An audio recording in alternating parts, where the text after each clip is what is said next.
Welcome back. आप देख रहे हैं बनो अपना फाइनेंस मिनिस्टर। मैं हूं आपके साथ कविता थपलियाल और शो का वो पड़ाव जहां पर दर्शक हमारे साथ फोन लाइन के जरिए जुड़ते हैं और कुछ यूट्यूब पे जो सवाल छोड़ते हैं उनके भी शामिल करते हैं। श्वेता रजानी मेरे साथ बनी हुई है एक्सपर्ट के तौर पे, जो आज आपकी फाइनेंशियल प्लानिंग करेंगी। और इस बीच मेरे साथ हमारे पहले दर्शक आनंद भी जुड़ गए हैं फोन लाइन पर। आनंद नमस्कार, कैसे हैं, कहाँ से बोल रहे हैं आप? नमस्ते, मैं हैदराबाद से बोल रहा हूँ। ओके, क्या करते हो? मैं जॉब करता हूँ, सॉफ्टवेयर एम्प्लॉय। ओके, 30 साल में आपको चाहिए 6 करोड़, जिसके लिए आपने फिलहाल एक्सिस का स्मॉल कैप, मिरर का लार्ज कैप, पराग पारेख का फ्लेक्सी कैप और क्वांट का मिड कैप अपने पोर्टफोलियो में रखा हुआ है। आनंद, कब से इन्वेस्टमेंट कर रहे हो? मैं अभी पहले 3 फंड्स तो 2 साल हो गए हैं।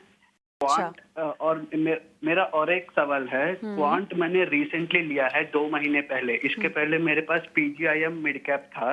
ओके, लेकिन वो अंडर परफॉर्मेंस कर रहा है, इसलिए मैंने उस पर एसआईपी रोक दी है। पीजीआईएम मिड कैप कब लिया था और कब रोका?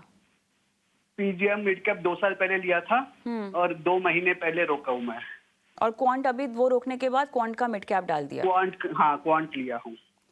चलिए, कोई खास वजह? आपने 2 साल से ज़्यादा का समय नहीं दिया, क्योंकि इस तरह के फंड्स की हम जब भी बात करते हैं तो कम से कम 5 से 6 साल का नजरिया रखने की सलाह दी जाती है, क्योंकि एक साइकिल में भी होते हैं mid cap small cap funds. लेकिन क्या हो रहा है ना, सब जगह से यही न्यूज आ रहा है। ये जहाँ मैं यूट्यूब वीडियोस देखता हूँ, सब जगह यही बोल रहे हैं कि पीजीआईएम अंडर परफॉर्म कर रहा है बाकियों के मुताबिक, पेयर्स के मुताबिक। ओके, हाँ, ओके, ओके, चलिए। तो ये करेक्ट डिसीजन है। और मेरे को ये भी जानना है कि कितने दिन तक या कितने समय तक मेरे को होल्ड करना है। अगर अंडर परफॉर्मेंस हो भी रहा है तो कितने समय तक मेरे को वो होल्ड करना है, सो दैट मैं एक डिसीजन ले पाऊँ कि मेरे को रखना है कि निकाल देना है वो। चलिए, बहुत बढ़िया सवाल। साथ ही आनंद, अपने इन्वेस्टमेंट को अगर बढ़ाने की बात आए तो आप कितना बढ़ा पाएंगे? मैं अभी तो 12,000 का चल रहा है। मैं इजीली 15-16,000 तक बढ़ा सकता हूँ। चलिए, 15 से 16,000 रुपए आप इसको एक्सटेंड कर सकते हैं। ठीक है, सवाल समझ में आ गया। श्वेता के पास जाती हूँ मैं। श्वेता, काफ़ी पहलू हैं इनके सवाल के, पोर्टफोलियो पर तो मैं राय चाहूंगी ही, लेकिन उससे पहले जो इन्होंने मिड कैप कहा, पीजीआई मिड कैप 2 साल समय दिया और इन्होंने कहा कि इन्होंने सोशल मीडिया पर सुना कि ये अंडर परफॉर्म कर रहा है अपने पीयर्स के मुकाबले, इसीलिए निकल जाना चाहिए। और 2 महीने पहले निकले और तब उन्होंने क्वांट का मिड कैप पोर्टफोलियो में ऐड किया है। एक तो मिड कैप कैटेगरी का शेयर का स्टॉक, जहाँ पर हम देख रहे हैं कि उम्दा परफॉर्मेंस आती हुई दिखाई दे रही है और बम्पर रिटर्न्स भी मिलते हुए दिखाई दे रहे हैं। एक पीरियड था जब निवेशक काफ़ी नाखुश थे इस पूरी स्पेस से, लेकिन अब वो साइकिल बदल चुकी है। एक तो ये सवाल कि इतने पूरे परफॉर्मेंस के माहौल में क्या वाकई पीजीआई मिड कैप एक ऐसा फंड जो कि अंडर परफॉर्म कर रहा था? दूसरा, अंडर परफॉर्म कर भी रहा था तो ऐसे बहुत सारे फंड होते हैं जो एक साइकिल में घूमते हैं, जिनकी परफॉर्मेंस का एक फेज़ होता है और एक अंडर परफॉर्मेंस का भी फेज़ होता है। अलग अलग तरह की फिलॉसफीज़ होती हैं फंड्स की जो वो फॉलो करते हैं। तो अंडर परफॉर्मेंस के फेज में कितना समय देना चाहिए? ये 2 अहम सवाल सबसे पहले। जी, आनंद जी, आप आज के दिन पे 12,000 की एसआईपी कर रहे हैं। आपने कहा था आपका एक लक्ष्य है, आपको 6 करोड़ के आसपास पहुंचना है 30 साल पे। तो खुशी की बात यह है, अगर आप 12,000 की एसआईपी भी कंटिन्यू करेंगे तो आप अपने लक्ष्य पर तो पहुंच जाएंगे। लेकिन अगर आप इसे 3-4 हजार से और बढ़ा सकते हैं हर साल, तो आपको वो जरूर करना चाहिए। पोर्टफोलियो पे सबसे पहले मैं आपका वो पीजीआईएम वाला क्वेश्चन एड्रेस करना चाहूंगी। देखिए, आपने जो डिसीजन ली पीजीआईएम से निकल के क्वांट मिड कैप में जाने की, ये एक सही डिसीजन थी सबसे पहले तो। अब आते हैं जो सवाल आपने पूछा और कविता जी ने भी हाईलाइट किया कि कितना समय हमें देना चाहिए अगर कोई फंड अंडर परफॉर्म कर रहा है तो। ये एकदम सही है कि हर फंड एक साइकिल पे प्ले करता है। तो हर फंड अच्छा करेगा, फिर एक पीरियड आएगा जब वो बुरा करेगा और फिर वो बाउंस बैक कर जाएगा। अब ये क्यों होता है? क्योंकि हर फंड की एक अलग स्टाइल होती है, एक स्ट्रैटेजी होती है। जैसे कुछ फंड होंगे जो उन कंपनियों में निवेश करते हैं जहां पे प्रॉफिट ग्रोथ बहुत अच्छी होती है और वो ग्रोथ स्टाइल कहा जाता है वैसे। उनमें वो फंड मैनेजर उन्हीं तरह की कंपनियों में निवेश करेगा। तो जब मार्केट में ग्रोथ स्टाइल अच्छा कर रहा है, वो फंड्स बिल्कुल अच्छा करेंगे। जब वो स्टाइल अच्छा नहीं कर रहा तो ये फंड्स अंडर परफॉर्म करेंगे। तो अगर आप मार्केट साइकिल समझते हैं, तो जब वो अंडर परफॉर्मेंस आती है, आपको उतने समय तक उस फंड मैनेजर के साथ पेशेंट रहना होगा, उस फंड के साथ पेशेंट रहना होगा, ताकि वो साइकिल प्ले आउट कर जाए और फिर आप उसका फ़ायदा आगे जाके ले लें। तो जब भी ये बहुत ज़रूरी बात है, जब भी आप एग्ज़िट का डिसीज़न ले रहे हैं, वो सिर्फ़ पास्ट परफ़ॉर्मेंस के बेसिस पे नहीं होना चाहिए कि ये फंड अंडर परफ़ॉर्म कर रहा है, इसीलिए हमें यहाँ से निकल जाना चाहिए। हो सकता है जब तक आप ये डिसीजन लें कि अब मैं एग्जिट कर जाता हूँ, वो सारी अंडर परफॉर्मेंस आप बेयर कर चुके हैं। तो आपने फंड का डाउन साइड देख लिया, अब वो डाउन साइड देख के आप निवेश कर रहे हैं जब फंड की एक्चुअल अपसाइड आने वाली है। तो आगे जाके उस फंड का क्या लग रहा है? क्या वो स्टाइल प्ले आउट कर चुकी, उसकी negative style market cycle play out कर चुकी? ये चीज़ें ध्यान में रखते हुए फिर आपको एग्जिट डिसीजन लेनी चाहिए, ना कि बस उसकी पास्ट रिटर्न को देख के निवेश करना या एग्जिट करना, दोनों ही। कई बारी ये भी हो जाता है फंड बहुत अच्छा कर रहा है इसलिए हम उसमें निवेश करते हैं और फिर हमारा एक्सपीरियंस ये रहता है कि जब से हमने निवेश किया उसमें ये तो फंड की रिटर्न नीचे जा रही है, क्योंकि आपने पास्ट रिटर्न के बेसिस पे खाली डिसीजन ली है। तो ये नहीं होना चाहिए। फंड को समझें, देखें, किस टाइप की कंपनियों में वो निवेश कर रहे हैं, फंड मैनेजर का क्या स्टाइल है और फिर अपना इम्प्लीमेंटेशन करें उसे अपने पोर्टफोलियो में। तो वापस आते हैं आपके पोर्टफोलियो पे, क्वांट मिड कैप अच्छा फंड है, उसे आप कंटिन्यू करें। मेरा लार्ज कैप फंड आपके पास एक और है, ये आप होल्ड करें, इस पे एसआईपी आप कर सकते हैं। और 2 फंड जो मैं आपको सुझाव दूँगी, एक है एक्सिस का स्मॉल कैप फंड, दूसरा है पराग पारिक का फ्लेक्सी कैप फंड। यहाँ आप एसआईपी रोक सकते हैं। यहाँ थोड़े एक्सिस में मैं कहूँगी एएमसी कंसर्न है आज के समय में। पराग पारिक से बेहतरीन फंड्स भी अवेलेबल है मार्केट में। इनके जगह पे आप एक Invesco small cap fund consider कर सकते हैं। एसबीआई का large and mid cap fund consider कर सकते हैं। एसआईपी यहाँ इन 2 फंड्स में रोक के एसबीआई और इन्वेस्टर के फंड में आप निवेश चालू कर सकते हैं। ये काफ़ी विस्तार से यहाँ पर आपको सलाह दी है श्वेता ने। श्वेता, एसआईपी की राशि कितनी बढ़ानी होगी इनको? तो कविता जी, अगर हम 14% का रेट ऑफ रिटर्न एक्सपेक्ट करें इक्विटी से, जो बिकॉज ये 30 साल की बात कर रहे हैं, पॉसिबल है कि वो रिटर्न आ सकती है, तो 12,000 से वैसे तो ये कंफर्टेबली अपने गोल पर पहुंच ही जाएंगे, लेकिन अगर उसे बढ़ा सकते हैं तो 30 साल की जगह ये 20 साल या 25 साल में अपना वो लक्ष्य अचीव कर लेंगे। Alright Anand, all the best. आपको सलाह उम्मीद करते हैं समझ में आ गई हो, और कुछ भी सलाह में अगर आपको नहीं समझ में आए तो हमारा ये शो यूट्यूब पर जाता है, आप वहाँ प्लेलिस्ट में जाके शो देख सकते हैं।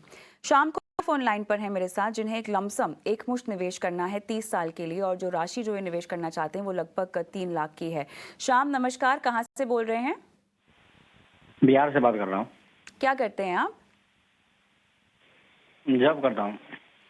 ये जो आपने 3 लाख रुपए निवेश करने हैं, कितने इसके अलावा और आपका कोई पोर्टफोलियो नहीं है क्या? म्यूचुअल फंड में ऑलरेडी आप पैसे लगाते हैं?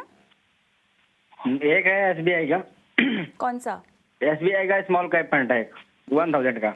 और नहीं है। एसबीआई स्मॉल कैप में कब से कर रहे हैं? 21 से। ठीक है, इसके अलावा 2021। इसके अलावा और कोई म्यूचुअल फंड नहीं है? नहीं। ठीक, ओके। श्वेता, इन्होंने 1000 रुपए की एसआईपी शुरू कर रखी है एसबीआई के स्मॉल कैप में, उसके अलावा 3 लाख रुपए एक मुश्त निवेश करने हैं। बताइए कैसे स्टैगर कर सकते हैं? जी, श्याम जी, 3 लाख से अगर आप एक लमसम निवेश कर रहे हैं तो 30 साल का समय है। इक्विटी की अगर हम लॉन्ग टर्म ट्रैक रिकॉर्ड देखें तो जैसे मैं कहती हूँ 13-14% की रिटर्न वहां से बन सकती है। आप करीबन 1.5 करोड़ पे पहुंच जाएंगे। आज के समय में हमारे पास 3 तरह के मार्केट कैप होते हैं। कुछ लार्ज कैप कंपनियां होती हैं, मिड कैप होती हैं, स्मॉल कैप होती है। आपने ये एक सही डिसीजन ली थी, स्मॉल कैप की एसआईपी शुरू कर ली 2021 से। तो मैं आपको जो सलाह दूंगी वो तीनों ही कैटेगरीज में आप निवेश करें, ऐसी कैटेगरी की सलाह दे रही हूँ। आप 3-4 फंड्स कंसिडर कर सकते हैं। एसबीआई का ही एक large and mid cap fund है, आप वो जोड़ लें अपने पोर्टफोलियो में।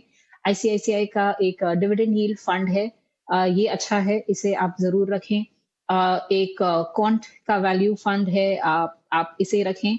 और HDFC का स्मॉल कैप भी आप अपने पोर्टफोलियो पे एक और जोड़ सकते हैं। स्मॉल कैप है तो 2 फंड रहेंगे तो अच्छा रहेगा। अ, ये फंड से आप अपना पोर्टफोलियो कंस्ट्रक्ट कर सकते हैं। इससे आपको आज के दिन पे जो अच्छी कैटेगरीज़ है उसका एक्सपोज़र मिल जाएगा। चलिए Shyam ji, all the best. अगला सवाल मुस्कान सिंह का मैं लूँगी यूट्यूब से, और म्यूचुअल फंड में निवेश की शुरुआत करनी है, और सवाल बस यही है कि 15 साल में चाहिए 5 करोड़ रुपए, और 6 से 7 हज़ार रुपये हर महीना जो है निवेश किया जा सकता है। और चलिए अभी फ़िलहाल चलिए तो मेरे ख्याल से निवेश की राशि तो बढ़ानी पड़ेगी। यूट्यूब में से इन्होंने सवाल पूछा है श्वेता, 15 साल में 5 करोड़, फिलहाल शुरुआत 6 से 7 हज़ार से। जी। तो 7,000 से अगर आप शुरुआत कर रहे हैं तो 15 साल बाद आप करीबन 30-35 लाख पर पहुंच जाएंगे। तो आपको मेरी सलाह ये रहेगी कि आप हर साल अगर आपकी जो एसआईपी है इसे 20% से बढ़ा सकते हैं, और जब भी आपके पास कुछ एक्स्ट्रा लमसम जमा हो जाता है उसे भी आप अगर निवेश कर लें इक्विटी फंड्स में, तो आप का जो लक्ष्य है 15 साल में आप करीबन वहां पहुंच जाएंगे। अब क्या फंड्स का पोर्टफोलियो आप क्रिएट कर सकते हैं, तो एक 2-3 चीजों को मैं ध्यान में रखती हूँ जब मैं ये सुझाव देती हूँ कि क्या मार्केट कैप मिक्स होना चाहिए, क्या एएमसी डाइवर्सिफिकेशन होनी चाहिए, और अलग अलग अलग स्टाइल, जो हर फंड मैनेजर का अलग स्टाइल है उसके थ्रू आप एक पोर्टफोलियो बना दें। तो कुछ फंड्स जो मैं आपको रेकमेंड करूंगी आप अपने पोर्टफोलियो में रखें। फ्रैंकलिन का एक ब्लू चिप फंड, इसके अलावा Kotak emerging fund, Canara Robeco का flexi cap fund, Kotak multi cap, SBI contra, ये 5 फंड से आप शुरुआत करें। जैसे जैसे आपकी एसआईपी की अमाउंट आप बढ़ा सकें उसे प्लीज जरूर करें। ओके, चलिए श्वेता आगे बढ़ते हैं। आशीष फुलकर का सवाल लेते हैं, और इनके लक्ष्य इन्होंने बता रखे हैं। बेटी के लिए 10,000 रुपये हर महीना, महिंद्रा मैन्युलाइफ का फ्लेक्सी कैप, कैनरा बैंक का equity hybrid, Invesco India mid cap इनके पास है, और 20 लाख रुपए और 25 लाख रुपए 5 साल में चाहिए। उसके लिए कितना ये निवेश करें, इनका ये सवाल पहला। बेटे के लिए जो पोर्टफोलियो बनाया है उसमें ABSL भविष्य योजना है, बाल भविष्य योजना, इन्वेस्को का मिड कैप, PGIM का mid cap, opportunity, SBI magnum children's fund भी इन्होंने लिया हुआ है। 7,000 रुपये हर महीना कर रहे हैं, 50 लाख चाहिए 15 साल में, और पूछ रहे हैं कि कितना टॉपअप करने से इनका ये लक्ष्य अचीव हो जाएगा। तो एक तो बेटी की प्लानिंग, बेटी के भविष्य की प्लानिंग, और बेटे के भविष्य की प्लानिंग बताइए। पहले तो बेटी के लिए 10,000 रुपीज़ जो इन्वेस्ट कर रहे हैं 3 फंड्स में। तो बेटी के लिए हमारे पास जो समय है 5 साल का ही समय है, और उस हिसाब से अगर हम देखें तो फिर हमें आज के दिन पे जो 10,000 की एसआईपी चल रही है उसे 25,000 पे ले जाना होगा। 25,000 पर अगर हम उसे आज के दिन ले जा सकते हैं तो फिर जो हमारा 5 साल पर लक्ष्य है वो आसानी से अचीव हो जाएगा। आती हूँ मैं फंड्स पे। इन्वेस्को का मिड कैप फंड जो है वो अच्छा फंड है, उसे आप कंटिन्यू कर सकते हैं। 2 फंड जो मैं आपको चेंज करने की सलाह दूंगी वो एक महिंद्रा का फ्लेक्सी कैप फंड, उसके अलावा जो कैनरा रोबेको का हाइब्रिड फंड है। देखें हाइब्रिड फंड प्योर इक्विटी नहीं होता, वहां इक्विटी डेट दोनों का मिक्सचर रहता है। इस समय पे शायद आपको आप डेट अलग से मैनेज कर रहे हैं तो हाइब्रिड फंड की जरूरत नहीं होगी पोर्टफोलियो में। तो इसीलिए ये 2 एसआईपी आप रोक सकते हैं। कुछ फंड इनके जगह पे जो आप कंसिडर कर सकते हैं वो रहेगा HDFC का एक फ्लेक्सी कैप फंड ले सकते हैं। महिंद्रा के फ्लेक्सी कैप की जगह पे आप HDFC फ्लेक्सी कैप पे चले जाएं। और उसके अलावा एक आदित्य बिरला का स्मॉल कैप फंड, कोटक का इमर्जिंग फंड, ये मेरी आपको कुछ सुझाव रहेगी। आते हैं आपके बेटे के पोर्टफोलियो के लिए। तो बेटे के पोर्टफोलियो के लिए आपके पास एक लंबा समय है यहाँ से। तो उनकी एसआईपी जो आज के दिन पे आप 7,000 की कर रहे हैं उसे थोड़ा सा बढ़ा के 9,000 पे आप आज ही से ले जाएं, या 5% का अगर आप स्टेप अप कर सकते हैं एसआईपी हर साल, तो भी आपका लक्ष्य 15 साल में जो आपको चाहिए वो पूरा हो जाएगा। यहाँ पे आपके पास 2 चिल्ड्रंस फंड हैं। इनमें एक तरह का लॉक इन रहता है, तो इन 2 फंड्स पे तो आपको कंटिन्यू करना ही होगा। जो 2 चिल्ड्रंस गिफ्ट फंड हैं।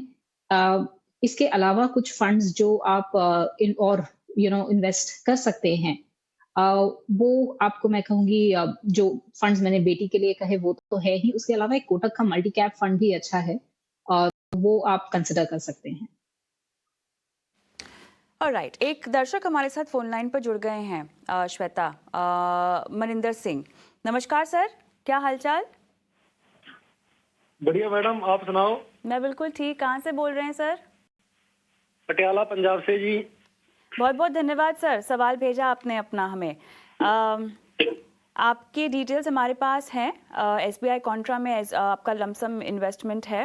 ICICI large and mid cap है, SBI का स्मॉल कैप, निपॉन का small cap, SBI magnum mid cap, HDFC का मिड कैप मल्टी कैप है, GM फ्लेक्सी कैप भी आपने रखा हुआ है, और 15 साल में 1 करोड़ का आपका लक्ष्य है, और PPF में भी आपका 1.5 लाख सालाना का इन्वेस्टमेंट चल रहा है। सर, कब से इन्वेस्टमेंट कर रहे हैं? ये मैडम मैं अभी जून में शुरू किया जी। इसी साल जून में ना? हाँ, जून में। एक SBI का जो प्लान है, दूसरा SBI वाला जो मेरा म्यूचुअल फंड है वो चल रहा है मेरा 5 साल से। मैग्नम? हाँ ना, स्मॉल कैप? स्मॉल कैप, ठीक है, वो 5 साल से चल रहा है। हाँ जी, हाँ जी, उसमें है मेरा 2 लाख। तो रिटायरमेंट के लिए लक्ष्य है ये 1 करोड़ का सर? हाँ जी, ये पर्याप्त होगा 1 करोड़? हाँ जी। मैं PPF में भी डाल रहा हूँ 1.5 लाख सालाना। कितने साल से? और कुछ 1.5 लाख सालाना PPF में। पर कितने साल से सर, कितने साल से? ये हो गया 3 साल। 3 साल। तो रिटायरमेंट के बाद आपके पास कमाई का जरिया होगा क्या और भी? और एग्रीकल्चर इनकम आ जाती है। ठीक है, तो पेंशन का प्रावधान है मतलब? हाँ, यस यस। ठीक है, तो एक इस तो मेरा पोर्टफोलियो ये से तो फंड आप नहीं चाहते ना कि कुछ निकले हर महीना, के चाहते हैं? नहीं नहीं जी, अभी नहीं। चलिए ठीक है। तो 15 साल का समय, ठीक है, मैं एक्सपर्ट से बात करती हूँ अभी। श्वेता, रिटायरमेंट का लक्ष्य तो है, लेकिन ये कह रहे हैं कि इस पोर्टफोलियो से इनको रिटायरमेंट के लिए हर महीना कुछ नहीं चाहिए होगा, तो 1 CR का ही टारगेट पकड़ के चलते हैं। बताइए फंड्स कैसे हैं?